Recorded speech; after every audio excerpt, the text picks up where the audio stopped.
As we wind down now, I know you did say that you would really ask the colleagues in UPND to maybe abandon this. Yeah.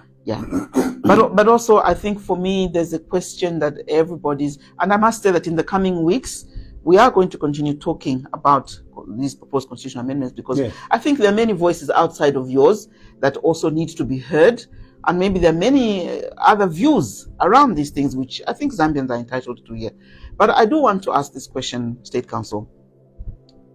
In your opinion, the proposed amendments, Tidina Matenda Bwanj, amene ma amendments as I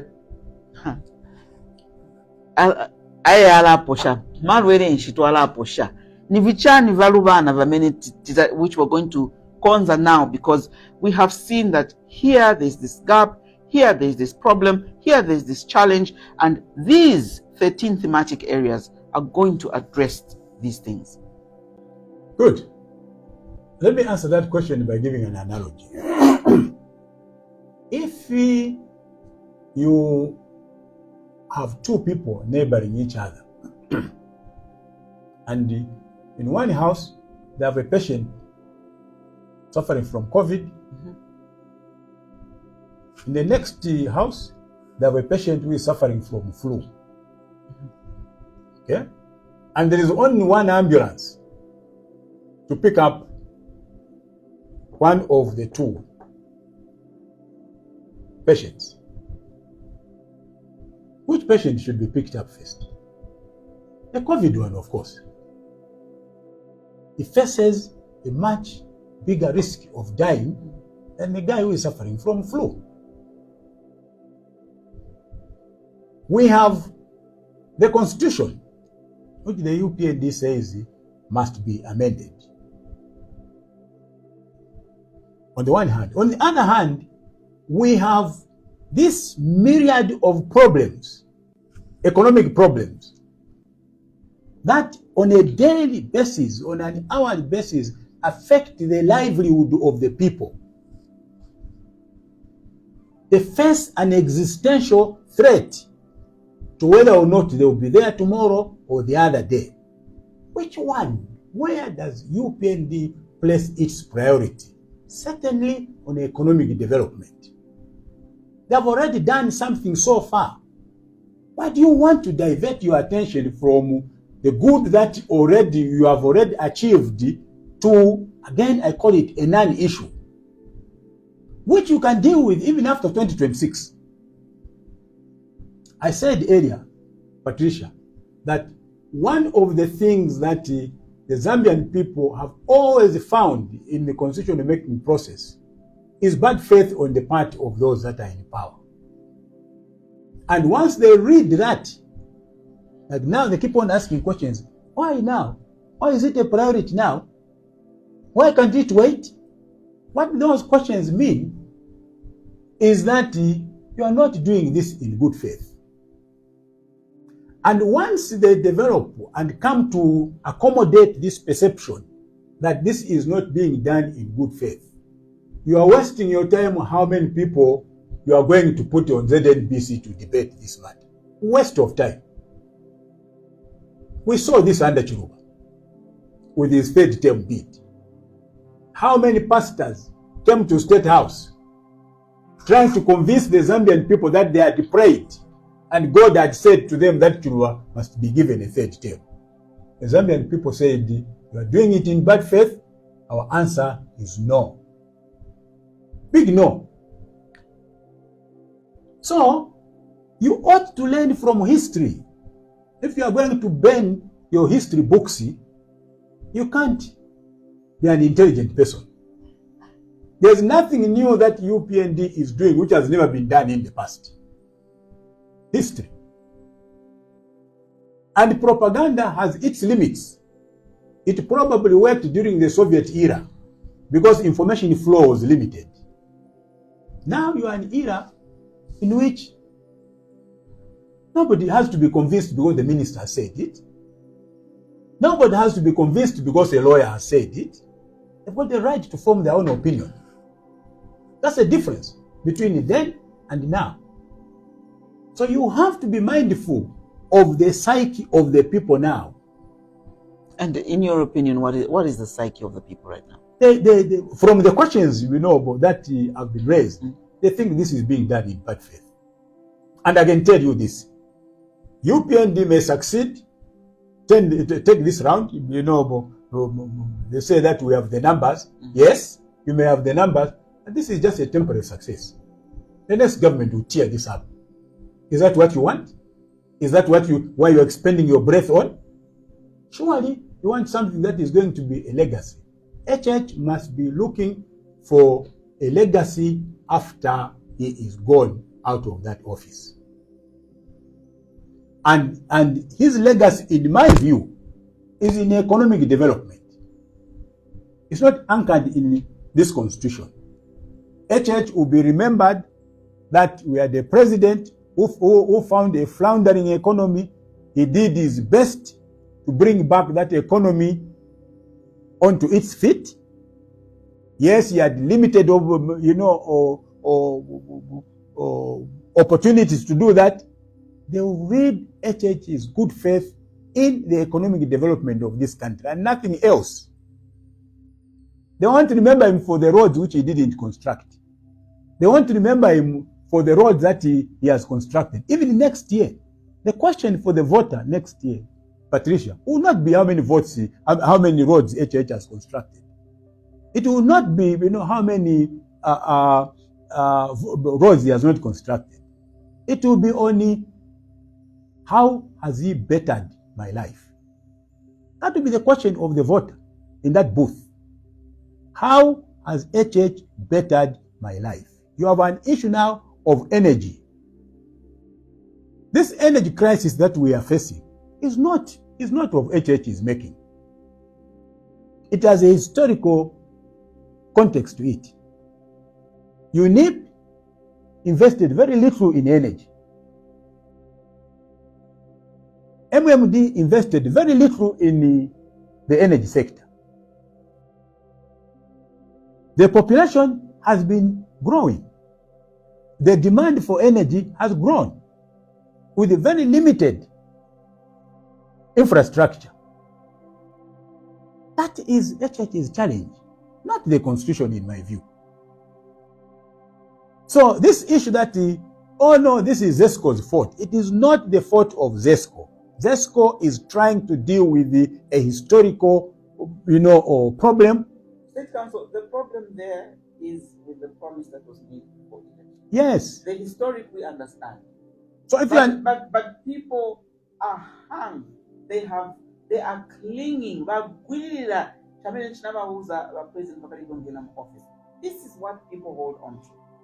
How many women have divorced or men have divorced because they promised to buy you a car, a Mercedes Benz, and now they've just bought you a car.com? How many women have divorced as a result of that? Yes.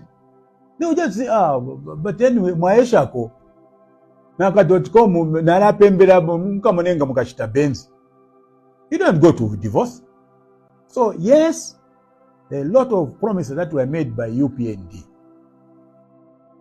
What I expect the UPND to do now is to explain their promises within the historical context of the reality now, and to keep working to make it, and to keep working and give hope. Human beings live on the basis of hope. If Michael, my boy there, you yourself did not have any hope that tomorrow will wake up alive, would not commit suicide today. The reason why we're talking like this is because we are hopeful that tomorrow will be alive. Next week, we can even say to each other, see you next week. Because we are hopeful that next week both of you and I will be alive. So human beings live on the basis of hope. What they want to see efforts made by HH that tomorrow will be better. Very quickly, in State Council, because in the beginning you went through the various attempts at amending, and even when they started off as repealing, but ended up as amending the Constitution. And you said that the problem throughout started with the Chona Commission, Manakatwe, yes, Mungomba, Mvunga, and then there was the starter effort and the ECL effort.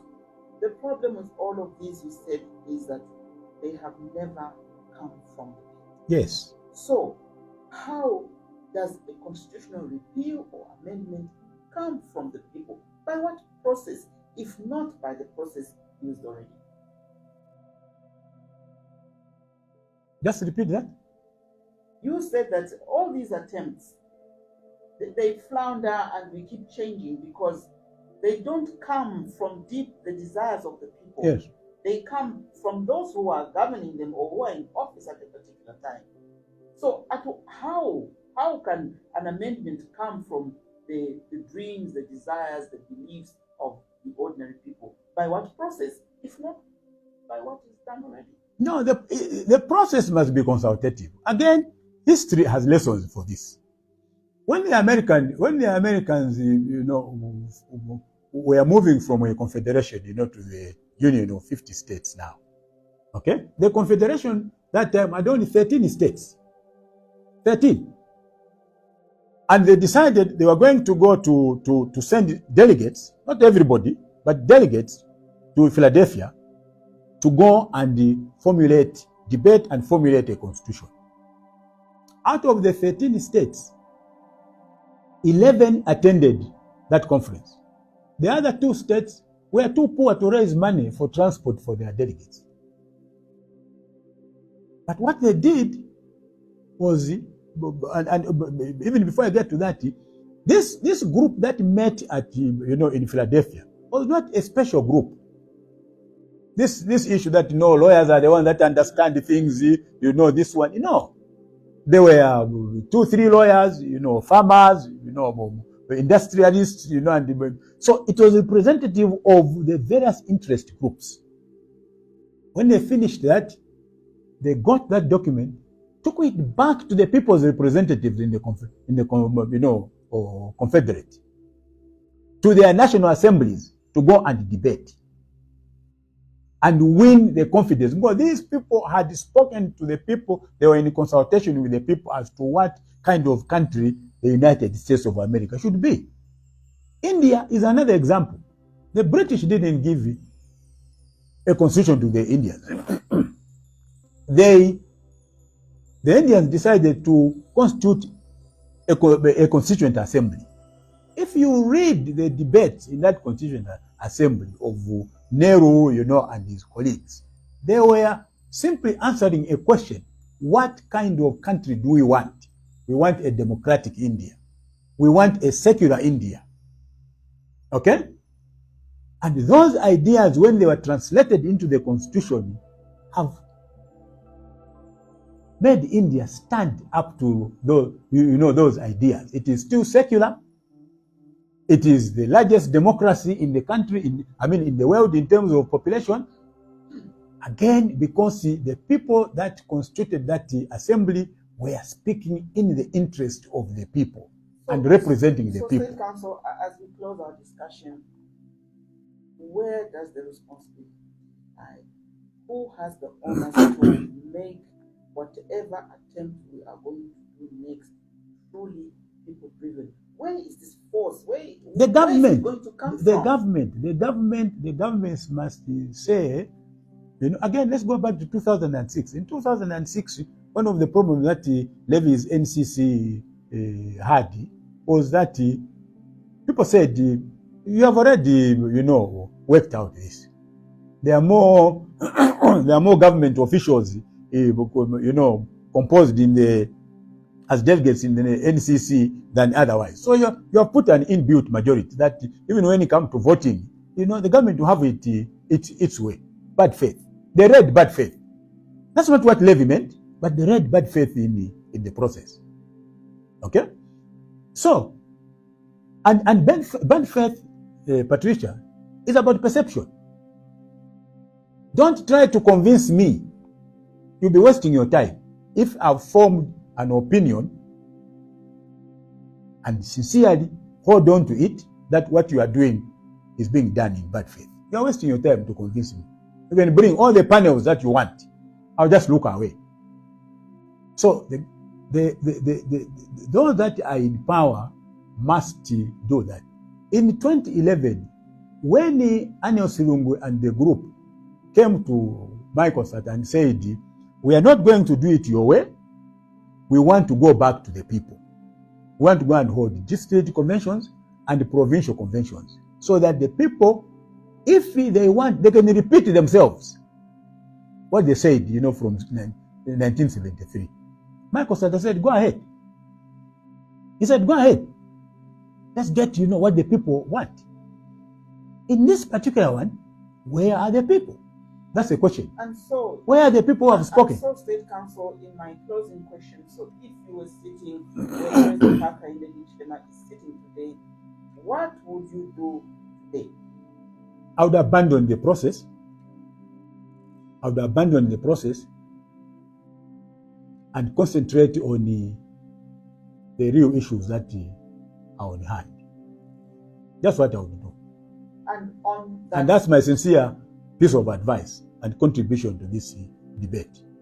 And on that note, I want to thank all of you who have been listening to this very, very, very instructive interview. My guest this morning was Economic Fund President WYNTER Kabimba State Council, and we were looking at the proposed constitutional amendments and how they affect us and how they speak to us as Zambians.